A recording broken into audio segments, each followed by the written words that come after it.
All the students join the class quick fast. Lecture will be started very soon. Remaining students join the class quick fast. Lecture will be started very soon. Okay, let's start the lecture. I will share the screen now.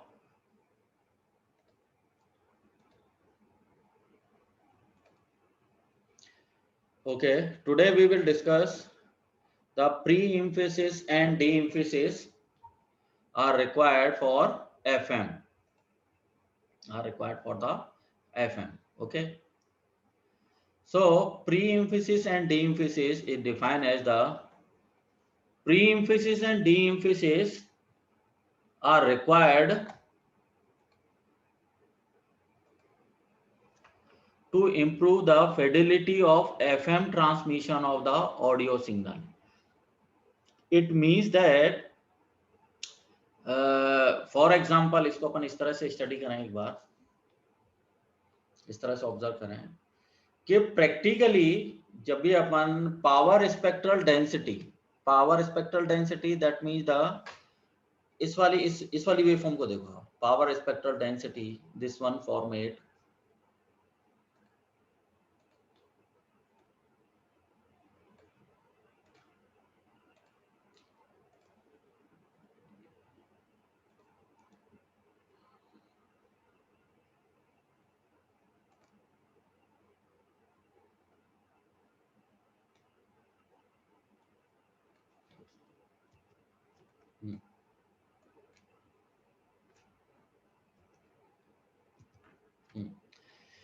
power spectral density, that is the power spectral density of the signal PSD.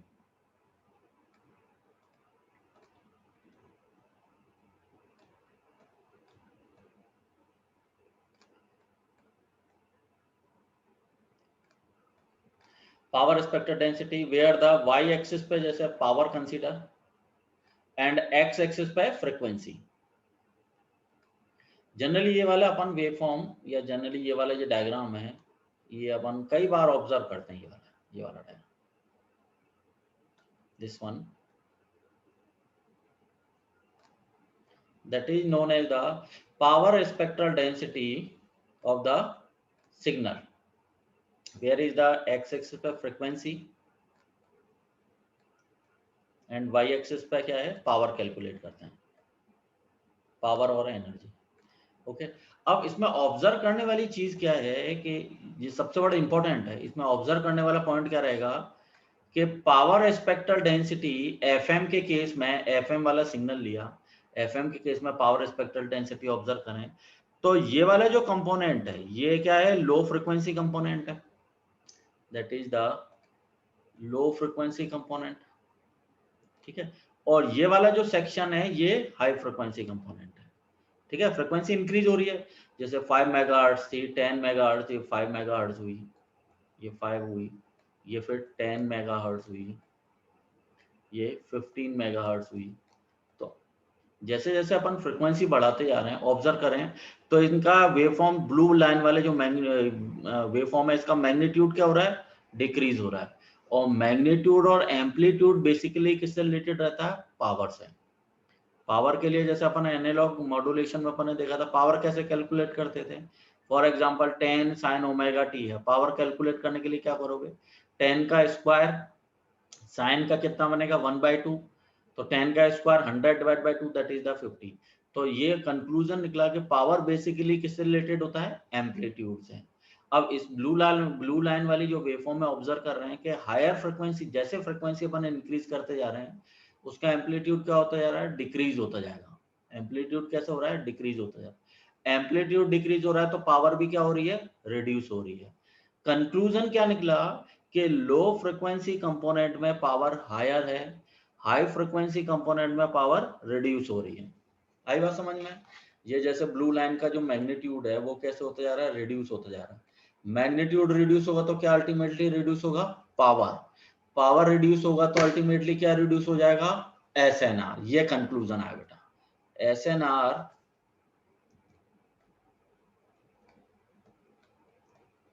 SNR that is equals to signal power divided by noise power,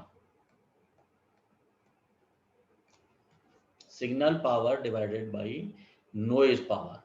ठीक है, तो low frequency component, low frequency component में क्या है, signal power ज्यादा है ना, तो एसएनआर भी क्या हो गया, इंप्रूव हो गया लो फ्रिक्वेंसी पर।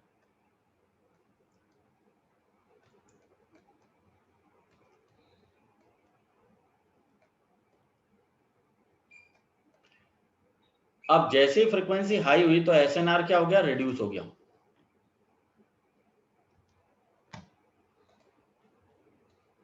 क्यों रिड्यूस हुआ, क्योंकि सिग्नल पावर क्या हुई, रिड्यूस हो गई। सिग्नल पावर क्या हो जाएगी उस केस में,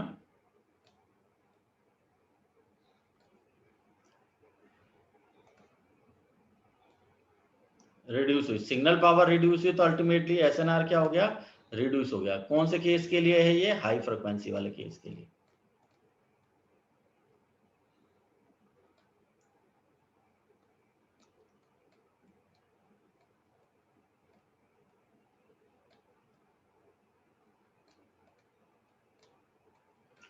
ठीक है, तो ये कंक्लूजन समझ में आया, ये बहुत इंपॉर्टेंट डायग्राम है बेटा, अपन आगे जनरली हमेशा इसको स्टडी करेंगे। और रिलेटेड किससे है, power spectral density. Power spectral density actually क्या प्रोवाइड करेगी, पावर का relation with respect to frequency. PSD that means the power spectral density, power spectral density that means the relation between power with respect to frequency। Observation क्या निकला, low frequency में power higher है, because of that amplitude high है, amplitude high है तो power high है, power high है तो वो लो फ्रिक्वेंसी में एग्जिस्ट कर रहा है। जैसे फ्रिक्वेंसी हाई करते जा रहे हैं तो एम्पलीट्यूड क्या हो रहा है, रिड्यूस हो रहा है। एम्पलीट्यूड रिड्यूस हुआ तो अल्टीमेटली पावर रिड्यूस हुई। ठीक है, अगर पावर हाई है लो फ्रिक्वेंसी कंपोनेंट में तो एसएनआर हाई होगा, पावर लो है हाई फ्रिक्वेंसी कंपोनेंट में तो एसएनआर भी क्या हो जाएगा, लो हो जाएगा। ठीक है, अब एसएनआर जब भी अपन ट्रांसमिशन करते हैं तो एसएनआर क्या होना चाहिए, शुड बी इम्प्रूव्ड। एसएनआर क्या होना चाहिए, should be improved. SNR improve होने का मीनिंग क्या निकलेगा, नॉइज कम है, सिग्नल पावर ज्यादा है, तो नॉइज को रिड्यूस करना है, नॉइज को कम करना है, तो अल्टीमेटली एसएनआर क्या हो जाएगा, इंप्रूव हो जाएगा। एसएनआर इंप्रूव हुआ तो सिग्नल पावर भी क्या हो जाएगी, इंप्रूव हो जाएगी। बात आई समझ में। दूसरा ऑब्जर्वेशन क्या निकल के आया, एक और अपन इस तरीके से समझ सकते हैं कि लो फ्रिक्वेंसी कंपोनेंट में सिग्नल पावर ज्यादा है तो नॉइज पावर क्या है, लो है। हाई फ्रिक्वेंसी कंपोनेंट में क्या है, सिग्नल पावर कम है तो नॉइज पावर क्या है, इंप्रूव है। तो अल्टीमेटली क्या करें अपन कि हाई फ्रिक्वेंसी कंपोनेंट है, हाई फ्रिक्वेंसी कंपोनेंट है, इनके एम्पलीट्यूड को इंक्रीज करना है, यानी प्री इम्फेसाइज कर रहे हैं। मतलब ये जो टर्म आई ना, प्री इम्फेसाइज का मतलब क्या रहेगा, हाई फ्रिक्वेंसी कंपोनेंट को इम्फेसाइज कर दो, उसको हायर कर दो, हायर एम्पलीट्यूड में ले, हायर एम्पलीट्यूड में लेता है, ले जाते क्या हो जाएगा, वो पावर उसकी इंप्रूव हो जाएगी। तो फोकस कहाँ रहा प्री इम्फेसिस में, हाई फ्रिक्वेंसी कंपोनेंट में, जिनकी पावर क्या है, लो है। तो लो पावर वाले हाई फ्रिक्वेंसी कंपोनेंट को क्या करना है, एम्फेसाइज करना है, तो प्री एम्फेसाइज करना है। और प्री एम्फेसाइज का मतलब क्या है कि मॉड्यूलेशन करने से पहले उसको एम्फेसाइज कर दो। मॉड्यूलेशन करने से पहले जो हाई फ्रिक्वेंसी कंपोनेंट है उनको एम्फेसाइज कर दो, उनको इंप्रूव कर दो। इंप्रूव करते क्या हो जाएगा, उनका सिग्नल या पावर क्या हो जाएगा, इंप्रूव हो जाएगा, और वही अपना पर्पस है। तो ये चीज अपन यहाँ स्टडी कर रहे हैं। इधर देखो, pre-emphasis and de-emphasis are used to improve the fidelity of FM transmission of audio signal। Obviously बात है, fidelity को improve करना है, that means the SNR should be improved। अब ये वाला डायग्राम यहाँ जैसे देखो, मैंने अभी जस्ट तुम्हें डायग्राम बताया, इसमें क्या है, लो फ्रिक्वेंसी कंपोनेंट यानी F1 से पहले, 0 से लेके F1 तक तो क्या है, SNR इंप्रूव है। SNR क्यों इंप्रूव है, क्योंकि सिग्नल पावर हाई है, सिग्नल पावर हाई है तो अल्टीमेटली SNR भी क्या हो गया, इंप्रूव हो गया। जैसे F1 के बाद अपन कंसीडर करें तो SNR क्या होता जा रहा है, रिड्यूस होता जाएगा। ये SNR क्या हो रहा है, रिड्यूस हो रहा है। तो F1 से पहले SNR इंप्रूव है, F1 के बाद SNR रिड्यूस है। ये यहाँ लिखा हुआ है, up to frequency F1 SNR should be greater than so the low frequency component can be reproduce comfortably. Okay, F1 के बाद क्या SNR क्या हो गया, लेस देन 1, SNR क्या हुआ, रिड्यूसिंग मोड में आ गया। So the high frequency component cannot be reproduced comfortably। मतलब high frequency component से अपन पावर आइडेंटिफाई इजीली अपन ऑब्टेन नहीं कर पाएंगे। अब प्री इम्फेसिस वाले प्रोसेस को अपन कैसे एग्जीक्यूट करते हैं? It is the process of artificially boosting of the high frequency component of the message signal to improve the SNR. मतलब यहाँ अल्टीमेटली फोकस कहाँ पे गया इसका? हाई फ्रिक्वेंसी कंपोनेंट को। हाई फ्रिक्वेंसी कंपोनेंट को इम्फेसाइज करो, हाई फ्रिक्वेंसी कंपोनेंट को इम्फेसाइज कर दो। अब ये वाला डायग्राम जैसे अपन देख रहे हैं, तो हाई फ्रिक्वेंसी कंपोनेंट कौन से हैं? जो F1 के बाद वाले हैं, ये वाला पार्ट है। तो इनको क्या करते जाओ, एरो जैसे बता रहा ना अपवर्ड डायरेक्शन में, तो इनको क्या करो? इंप्रूव करो, इम्फेसाइज करो। इम्फेसाइज करने के लिए अपन किस में देते हैं इसको? हाई पास फिल्टर में, क्योंकि फोकस कहाँ पे जा रहा है अपना? हाई फ्रिक्वेंसी कंपोनेंट में। तो हाई पास फिल्टर से पास करके अपन ने इसको कहाँ पहुंचा दिया? High frequency component, high frequency. ठीक है, तो लो वाले सिग्नल थे वो एक्चुअली किस पे आ गए? इस हाई वाले लेवल पे। तो अल्टीमेटली जो ये वाले जो एरो बना के अपन उसको अपवर्ड डायरेक्शन में बता रहे हैं, ये सीधा सीधा कहाँ पे आ गया? अपर लेवल पे। ये अपर लेवल पे आ गया। तो अपर लेवल पे जाते एक्चुअली क्या हो गया? उसका एम्पलीट्यूड इंक्रीज हो गया, पावर इंक्रीज हो गया। और ये किससे कैसे पॉसिबल हो पाया? क्योंकि अपन हाई फ्रिक्वेंसी कंपोनेंट पे वर्क कर रहे हैं, तो कौन सा फिल्टर अपन ने काम में लिया? High pass filter, high pass filter. Okay, और लीड कंपनसेटर, लीड और lag. Lead that means high pass, high pass filter.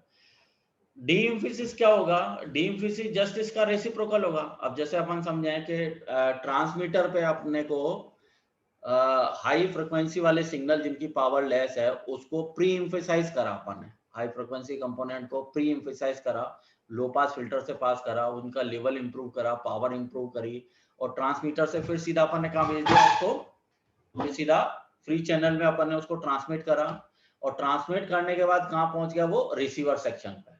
ठीक है, अब रिसीवर सेक्शन पे इसका रेसिप्रोकल होगा। जो प्रोसेस अपन ने प्री इम्फेसाइज वाला लगाया था वही सारा का सारा अपन कहाँ लगाएंगे? डी इम्फेसिस, जस्ट उसका उल्टा। मतलब अगर अपन ट्रांसमीटर सेक्शन पे हाई पास फिल्टर काम में ले रहे हैं, तो हाई पास फिल्टर का उल्टा क्या होगा? Low pass filter. तो रिसीवर सेक्शन पे अपन क्या काम में लेंगे? Low pass filter. Is it clear? ठीक है, अच्छा मुझे एक चीज और बताओ, जैसे अपन उसका पावर स्पेक्ट्रल डेंसिटी देख रहे हैं, तो लो फ्रीक्वेंसी वाले केस में, लो फ्रीक्वेंसी वाले केस में एम्पलीट्यूड ज्यादा है, नॉइज का इफेक्ट कम है। क्लियर हुआ? जैसे अपन हाई फ्रीक्वेंसी कंपोनेंट में गए तो उसका एम्पलीट्यूड भी रिड्यूस हुआ, पावर भी रिड्यूस हुई, नॉइज इफेक्ट बढ़ गया, है ना? अब मैं चाहता हूं कि वो नॉइज इफेक्ट रिड्यूस हो जाए। मैं जब उसका ट्रांसमिशन करूं, जैसे भीलवाड़ा से चित्तौड़ सेंड करना है, तो मैं भीलवाड़ा में ऐसा कोई प्रोसेस लगाऊं या ऐसा कोई ऑपरेशन करूं जिससे क्या है कि हाई फ्रिक्वेंसी कंपोनेंट का लेवल इंप्रूव हो जाए, जिससे क्या होगा कि नॉइज का इफेक्ट क्या कम रहेगा। जब वो चैनल से, फ्री चैनल से या फ्री स्पेस में ट्रांसमिट करेगा तो नॉइज का इफेक्ट कम हो। तो उसके लिए क्या करूंगा? मैं ट्रांसमीटर भीलवाड़ा सेक्शन पे ही, ट्रांसमीटर पे ही प्री एम्फेसाइज कर दूंगा। प्री एम्फेसाइज किसको करूंगा? हाई फ्रिक्वेंसी कंपोनेंट को। हाई फ्रिक्वेंसी कंपोनेंट को क्यों करेंगे? क्योंकि उनकी पावर लेवल क्या है? लो है। ठीक है, तो प्री एम्फेसाइज करा अपन ने हाई फ्रिक्वेंसी कंपोनेंट को हाई पास फिल्टर के थ्रू, तो वो अल्टीमेटली क्या है? फ्री स्पेस में क्या इजीली ट्रांसमिट हो जाएंगे। अब जो प्रोसेस अपन ट्रांसमीटर सेक्शन पे लगा रहे हैं उसका उल्टा कहाँ लगाएंगे? रिसीवर सेक्शन पे। रिसीवर सेक्शन पे क्या कर दो? इसका डी एम्फेसिस। प्री एम्फेसिस मतलब जितना उसको बढ़ाया, डी एम्फेसिस उतना उसको अपने घटा दिया। ठीक है, ओरिजिनल सिग्नल कब बनेगा? तो जैसे ओरिजिनल सिग्नल था 5, प्री एम्फेसिस करके अपन क्या ले गए? 10 पे, फिर 10 से फिर अपने को डी एम्फेसिस करना है, तो 10 से सीधा अपन कहाँ लाए? 5 पे। तो ओरिजिनल सिग्नल कैसे कब रिसीव होगा? जब अपन उसको डी एम्फेसिस करेंगे। डी एम्फेसिस कहाँ करेंगे? रिसीवर सेक्शन पे। आई थिंक ये समझ में आ गया होगा। ठीक है, तो वही सेम यहाँ बताया हुआ है कि it is the process of decreasing the strength of high frequency component of message signal to get back the original transmitted signal। मतलब जो अपन ने ट्रांसमिटेड सिग्नल करा था वही same original transmitted signal receive करने के लिए, ऑब्टेन करने के लिए अपन क्या करेंगे? D emphasis. और डी एम्फेसिस कहाँ होगा? रिसीवर पे। ठीक है, अब ये जैसे सेम यहाँ बता रखा है, ये जो सिग्नल है अब इसको ओरिजिनल सिग्नल बनाना है, तो कहाँ करना पड़ेगा? हाई फ्रिक्वेंसी वाले F1 के बाद वाले सिग्नल को कहाँ लेके आए अपन? डाउनवर्ड डायरेक्शन में। एरो कहाँ जा रहा है? डाउनवर्ड डायरेक्शन में। डाउनवर्ड डायरेक्शन में जाएंगे तभी जाके वो ओरिजिनल सिग्नल बनेगा। ठीक है, तो डी एम्फेसिस के लिए अपन ने कौन सा काम में ले लिया? जो प्री एम्फेसिस का रेसिप्रोकल है। प्री एम्फेसिस क्या है? हाई पास फिल्टर है, तो डी एम्फेसिस क्या होगा? Low pass filter. तो यहाँ अपन ने लो पास फिल्टर काम में ले लिया और इनर सिग्नल रिसीव हो गया, जो सिग्नल अपन चाह रहे थे, जो ट्रांसफर सिग्नल। ठीक है, तो ये यहाँ पे प्रोसेस बताया हुआ है। प्री-इम्फेसिस, प्री-इम्फेसिस मतलब ये high pass filter, high pass filter that is the parallel combination of R1 and C, ये हाई पास फिल्टर है। प्री इम्फेसिस का मतलब क्या है, ये मॉड्यूलेशन करने से पहले कनेक्ट करना है, इसको मॉड्यूलेशन करने से पहले कनेक्ट करना है। तो प्री इम्फेसिस सर्किट क्या होगा, मॉड्यूलेशन से पहले। डी इम्फेसिस क्या होगा, डीमॉड्यूलेटर के बाद। ये दोनों में डिफरेंस याद रखना है अपने को। प्री इम्फेसिस में क्या है, हाई पास फिल्टर काम में लेंगे, और हाई पास फिल्टर या प्री इम्फेसिस सर्किट कब काम में लेंगे, मॉड्यूलेशन से पहले। डीमॉड्यूलेशन में क्या होगा, हाई पास फिल्टर का उल्टा, लो पास फिल्टर। तो डी इम्फेसिस सर्किट अपन कहां कनेक्ट करेंगे, डीमॉड्यूलेटर के बाद, मतलब ट्रांसमीटर में मॉड्यूलेटर से पहले, रिसीवर में डीमॉड्यूलेटर के बाद। क्लियर हुआ, ये प्री इम्फेसिस और डी इम्फेसिस। एग्जाम में कई बार इस पे शॉर्ट नोट्स आएगा, तो ये डायग्राम अपने को वहां जरूर एग्जाम में पुट ऑन करना है, डेफिनेशन और डायग्राम। अच्छा, एक चीज और है, एक स्टेटमेंट इसमें, in AM transmission low frequency component of audio signal are consider for transmission, for these low frequency component SNR is higher, therefore pre emphasis and de emphasis are not required for AM. अब AM का क्या meaning निकला कि am actually क्या है, low frequency पे काम करता है ना। एएम की ब्रॉडकास्टिंग रेंज या बैंडविड्थ या उसके पॉइंट ऑफ व्यू से देखें तो एएम की वर्किंग फ्रीक्वेंसी क्या रहेगी, किलोहर्ट्ज में रहेगी, कम रहेगी। तो अगर फ्रीक्वेंसी कम है तो ऑब्वियसली अपन अभी ये स्टडी कराई है अपन ने, क्या अगर फ्रीक्वेंसी कम है तो उस केस में पावर स्पेक्ट्रल डेंसिटी क्या होगा, हायर होगा, पावर उसका ज्यादा है। लो फ्रीक्वेंसी में तो वैसी पावर ज्यादा है, तो वहां प्री इम्फेसिस डी इम्फेसिस की जरूरत नहीं है। पर एफएम में क्या है कि हायर फ्रीक्वेंसी कौन सी, मेगा हर्ट्ज वाली है, बैंडविड्थ भी ज्यादा है, हाई फ्रीक्वेंसी कंपोनेंट भी ज्यादा रहेंगे एफएम के केस में। एफएम हाई फ्रीक्वेंसी के लिए वर्क करेगा, तो हाई फ्रीक्वेंसी वाले केस में अल्टीमेटली क्या हो गया, पावर रिड्यूस हो रही है हाई फ्रीक्वेंसी में, पावर को इंप्रूव करना है, एसएनआर को इंप्रूव करना है। That's why we have to using the pre emphasis and de emphasis circuit in case of frequency modulation. Clear हुआ ये, okay.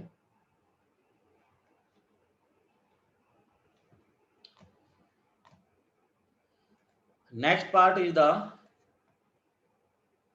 noise in amplitude modulation,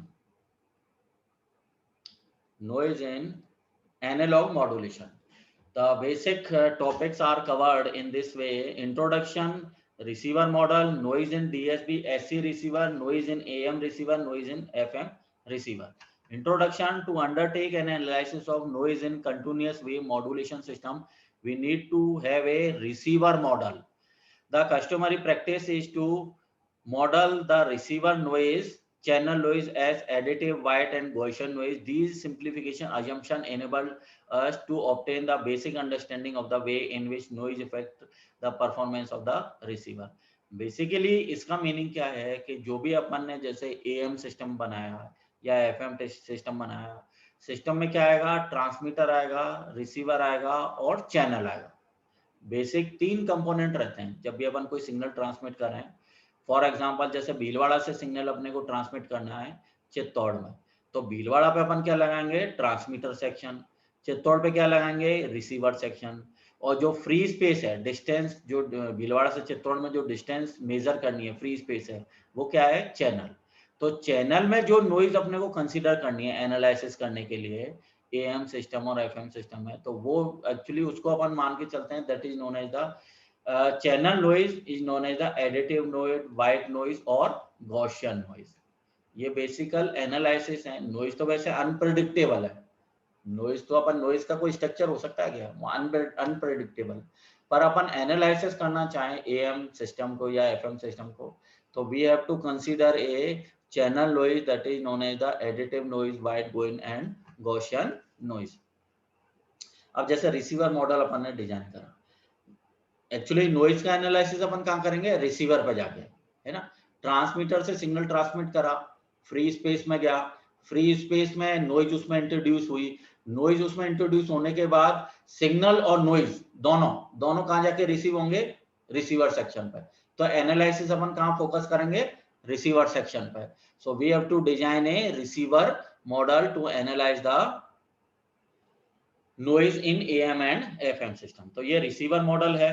receiver model में इनकमिंग क्या आएगा, जैसे चित्तौड़ पे अपन ने रिसीवर लगाया हुआ है, तो वहां चित्तौड़ पे सबसे पहले क्या रिसीव होगा, मॉड्यूलेटेड सिग्नल। ये मॉड्यूलेटेड सिग्नल मिल गया, नॉइज मिल गई, वाइट गॉसियन नॉइज। ये अपन ने पास करी बैंड पास फिल्टर से। बैंड पास फिल्टर के बाद क्या कर दिया अपन ने, डीमॉड्यूलेशन कर दिया, और आउटपुट अपने पास सिग्नल आ गया। जो अपने को रिसीव, जो ट्रांसमिट करा था वही डिमॉड्यूलेशन के बाद ओरिजिनल सिग्नल अपने को रिसीव हो गया। सो इसका एनालिसिस है, S of T denote the incoming modulated signal, okay. W T denote the front end receiver noise. The power spectral density of noise W T is denoted by N0/2, defined for both positive and negative frequency. N naught is the average noise power per unit bandwidth measured at the front end of the receiver. So WT is equals to N naught by 2. N naught is the average noise power. मतलब noise predictable तो है नहीं, तो इसका अपन क्या ले लेते हैं, एवरेज फॉर्म ले लेते हैं कि भाई जैसे 1 से लेके 10 तक है, तो 1 में बढ़ा, 2 में कम हुआ, फिर 3 में बढ़ा, 4 में कम हुआ, तो ओवरऑल अपन ने क्या ले लिया, उसका एवरेज पावर। एनालिसिस करने के लिए अपन ने क्या कंसीडर कर लिया, average power. So WT is denoted is equals to N naught by 2. N naught is the average noise power per unit bandwidth.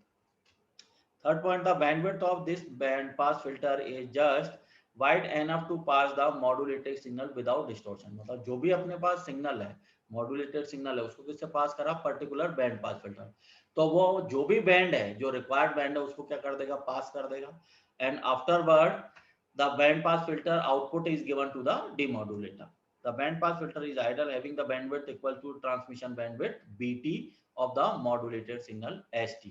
दो ऑब्जर्वेशन निकल के आए, एक तो N नॉट निकल के आया, N नॉट किससे रिलीवेंट है, नॉइज से। एक आया बैंडविड्थ BT, BT किससे रिलेटेड है, मॉड्यूलेटेड सिग्नल ST से। ये फिल्टर अपन ने नॉइज का एनालिसिस करा, सबसे पहले नॉइज का एनालिसिस करा। पावर स्पेक्ट्रल डेंसिटी है, पावर स्पेक्ट्रल डेंसिटी मैक्सिमम क्या है, एम्पलीट्यूड इसका N not by 2। The filter noise NT may be treated as the narrow band frequency represented in the canonical form N of t equals to NIT cos 2 pi FCT minus NQT sin 2 pi FCT. NIT is the in phase noise, cos में representation आया। इसका quadrature करें तो sign का quadrature क्या आएगा, 90 plus theta sine cos 90 plus theta sine theta. तो quadrature में क्या आ जाएगा, इसका साइन वाला कंपोनेंट, इन फेस में कॉस वाला कंपोनेंट, क्वाड्रेचर फेस में साइन वाला कंपोनेंट। ये क्वेश्चन आई। Next, the filter output XT available to the demodulation. ये अपन ने कहां दे दिया, डिमॉड्यूलेटर में। तो डिमॉड्यूलेटर में दोनों ही कंपोनेंट गए, एक तो मॉड्यूलेटेड सिग्नल, ये मॉड्यूलेटेड सिग्नल, और दूसरा कंपोनेंट क्या है, नॉइज का कंपोनेंट। तो मॉड्यूलेटेड सिग्नल और नॉइज दोनों अपन ने किसको दे दिया, डिमॉड्यूलेटर को। So the average noise power at the demodulator input is equal to the total area under the curve of power spectral density. तो average noise के respected 2 into BT N naught by 2 BT into N naught. Input signal to noise ratio is the average power of the modulated signal divided by average power of the filtered noise N of t. Output signal to noise ratio कैसा आएगा, average power of demodulated signal divided by average power of the noise. मतलब उस demodulator से पहले SNR calculate करा और demodulator के बाद एसएनआर कैलकुलेट करा। So channel signal to noise ratio क्या आएगा, average power of the modulated signal divided by average power of noise in the message bandwidth.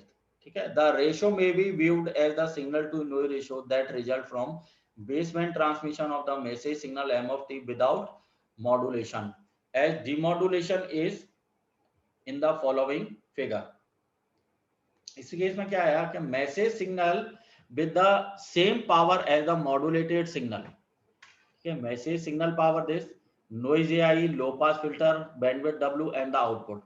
The message power at the low pass filter input is adjust to the same as the average power of the modulated signal. Okay, the low pass filter passes the message signal and reject out of the band signal. Next parameter अब क्या है, figure of merit. Figure of merit कैसे observe करते हैं, SNR output divided by SNR input.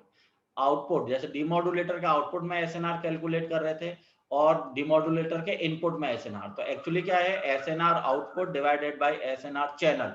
sorry, SNR channel, channel signal to noise, SNR channel, that is known as the figure of Merit.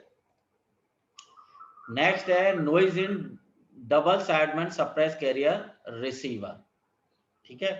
वही receiver model अपन ने design करा, receiver model design करने में क्या आएगा, इनपुट में क्या आएगा, DSB-SC signal, modulated signal, noise WT, पास कहाँ करा, बैंड पास फिल्टर में, बैंड पास फिल्टर के बाद अपन ने कहाँ दे दिया इसको, कोहेरेंट डिटेक्टर में या डीमॉड्यूलेटर में। कौन सा डीमॉड्यूलेटर या डिटेक्टर काम में लेंगे, यहाँ कोहेरेंट डिटेक्टर और सिंक्रोनस डिटेक्टर या डीमॉड्यूलेटर, ठीक है।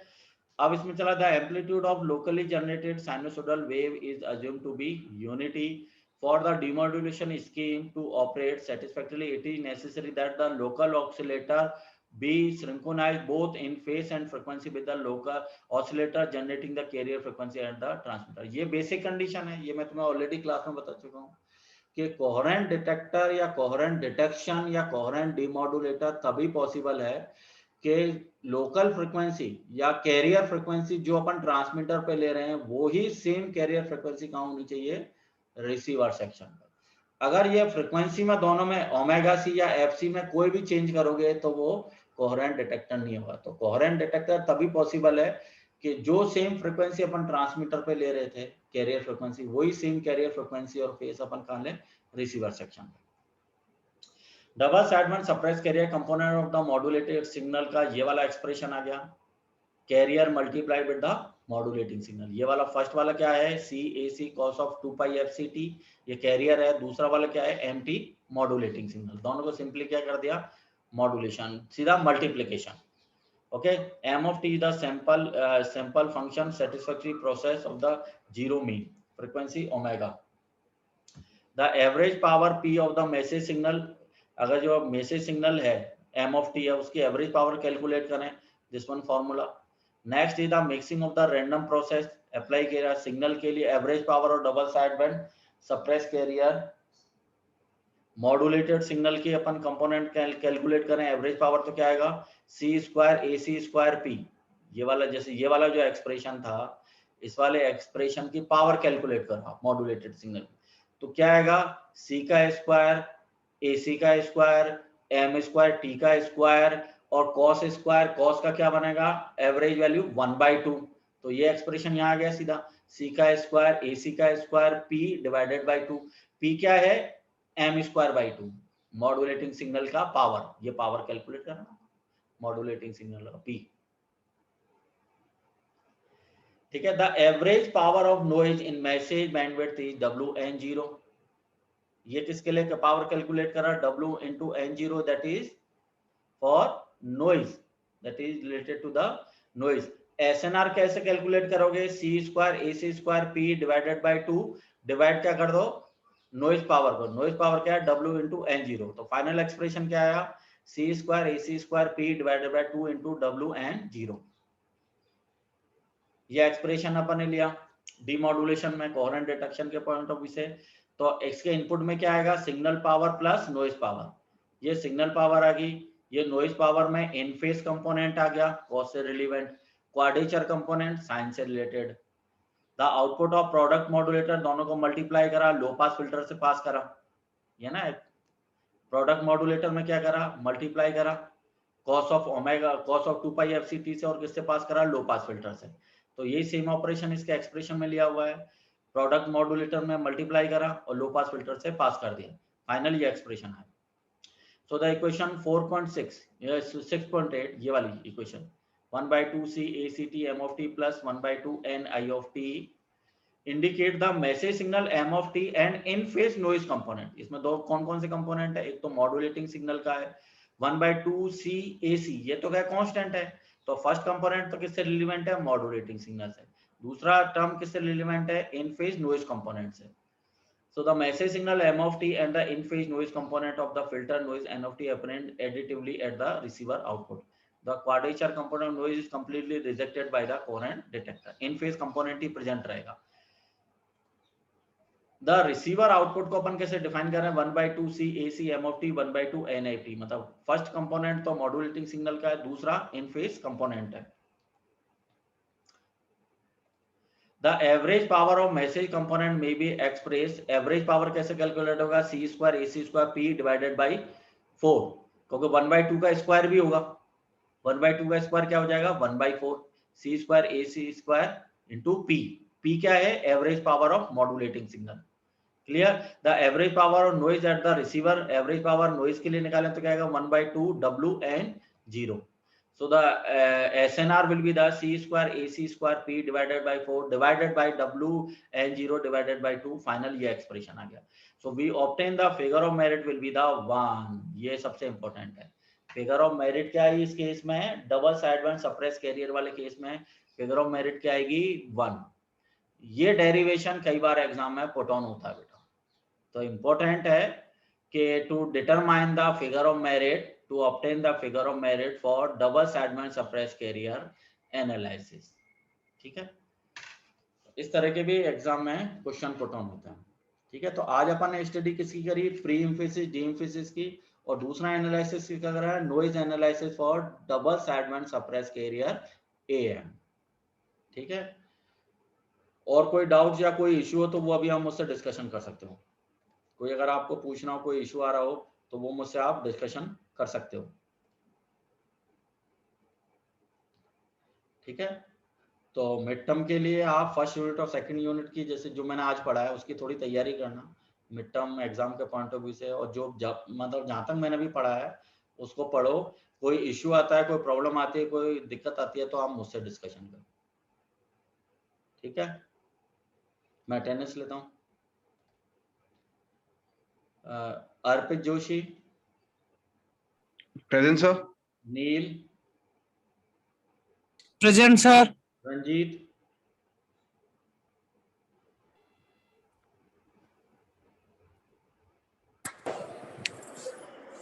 रंजीत,